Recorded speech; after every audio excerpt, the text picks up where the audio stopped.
সবাইকে স্বাগত জানাচ্ছি। আমরা ইতোমধ্যে জেনেছি যে বাংলাদেশের যে শান্তির দূত, শান্তির যে ঝাড়গাছ নিয়ে আসছেন, সেই শান্তির ঝাড়গাছওয়ালা মোহাম্মদ ইউনূস উনি ইতোমধ্যে ব্রিটেনে গিয়ে পৌঁছেছেন এবং এটা হচ্ছে ওনার গত 10 মাসে ক্ষমতা গ্রহণের পর থেকে 11তম সফর। এই সফরগুলা প্রতিটি সফর হচ্ছে বাংলাদেশের রাষ্ট্রীয় অর্থ ব্যয় করে, ওনার ব্যক্তিগত কোনো তহবিল থেকে কোনো অর্থ উনি ব্যয় করছেন না। তো ইতিমধ্যে যেহেতু উনি ব্রিটেনে গিয়ে পৌঁছেছেন এবং ওনার ব্রিটেনে পৌঁছানোর আগেই টিউলিপ সিদ্দিকী ওনাকে একটা চ্যালেঞ্জ ছুড়ে দিয়েছেন। টিউলিপ সিদ্দিকীর নামে যে মিসআন্ডারস্ট্যান্ডিং হয়েছে বা বাংলাদেশ সরকার থেকে যে ধরনের মিথ্যাচার করা হচ্ছে অর্থ আত্মসাৎ সহ বিভিন্ন বিষয়, সেই বিষয়গুলো নিয়ে টিউলিপ সিদ্দিকী অলরেডি একটা চ্যালেঞ্জ ছুড়ে দিয়েছেন। টিউলিপ সিদ্দিকী ওনার সাথে বসে সেই মিসআন্ডারস্ট্যান্ডিং গুলা সমাধান করার কথা বলেছেন।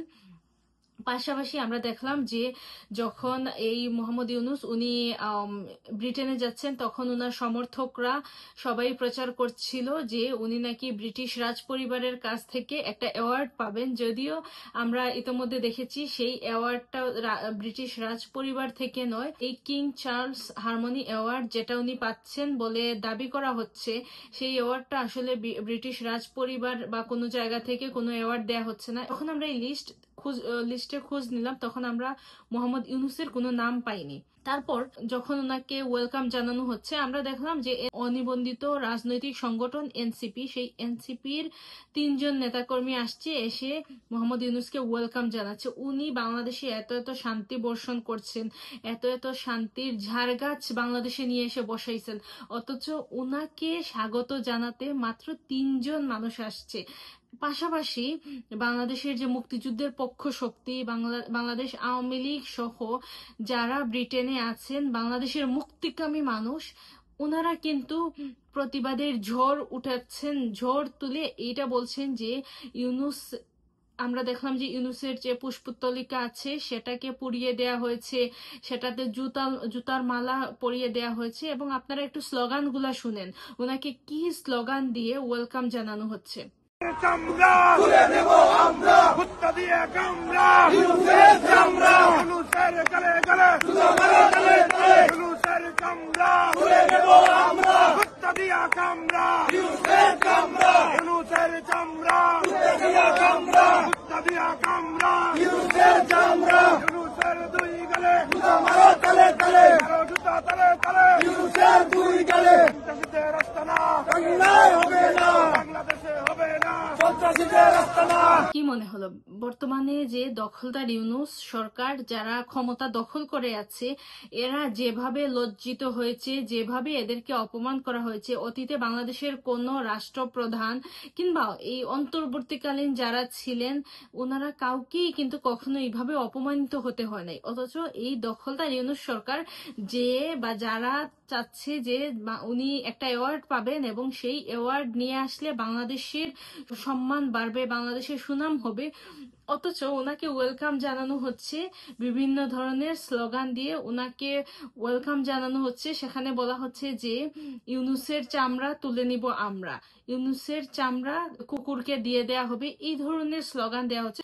এইসব স্লোগান দিয়ে ইউনূসকে বরণ করে নেওয়া হচ্ছে। আর বাংলাদেশে যে ইউনূস সমর্থকরা আছে তারা বলতেছে যে ইউনূস নাকি বাংলাদেশের জন্য সম্মান বয়ে নিয়ে আসবেন। তারপর দেখেন ইউনূসকে সম্মান করতে গিয়ে কিভাবে ইউনূসের কুশপুত্তলিকার মধ্যে জুতা ঝুলিয়ে সেটা পোড়ানো হয়েছে। ইংল্যান্ডের মতো একটা জায়গায় যেখানে মানুষ কোনো ধরনের ভায়োলেন্স করে না, সেখানে এই মোহাম্মদ ইউনূসের প্রতি মানুষের যে তীব্র ঘৃণা, সেই ঘৃণার বহিঃপ্রকাশ হয়েছে ইউনূসের কুশপুত্তলিকায় আগুন ধরিয়ে।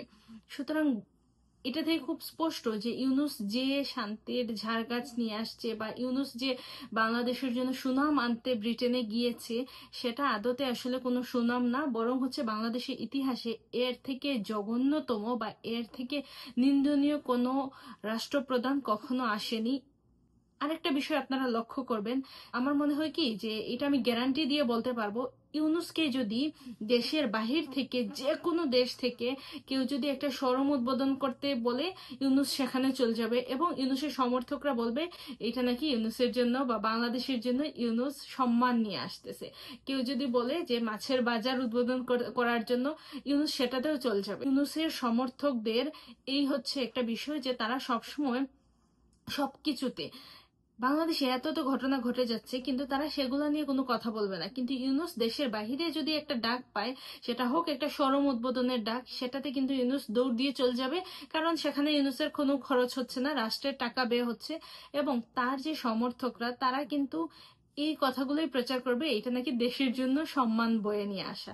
কিন্তু আমি জানি না যে একটা দোকান উদ্বোধন করতে চলে গেলেও সেটা আসলে দেশের জন্য সম্মান বয়ে নিয়ে আসা হয় কিভাবে। কারণ দেশের, যদিও ইউনূস দখলদার এবং এরা হচ্ছে অসাংবিধানিক, অবৈধ, তারপরও যেহেতু বাংলাদেশকে তারা রিপ্রেজেন্ট করতেই যাচ্ছে, যেহেতু তারা বাংলাদেশে অন্তর্বর্তীকালীন সরকারের প্রধান উপদেষ্টা, এই পদটা ভাগিয়ে নিয়েছে ইউনূস, সুতরাং এটা আসলে সে যে কাজগুলা করছে এগুলা কখনোই দেশের জন্য সম্মান বয়ে নিয়ে আসছে না। যেভাবে আজকে ব্রিটেনের যে মুক্তিকামী জনগণ, মুক্তিকামী জনসাধারণ যে আন্দোলন গড়ে তুলেছে, ইউনূস বিরোধী আন্দোলন, সেই আন্দোলন কখনোই দেশের জন্য সম্মান বয়ে নিয়ে আসতে পারে না।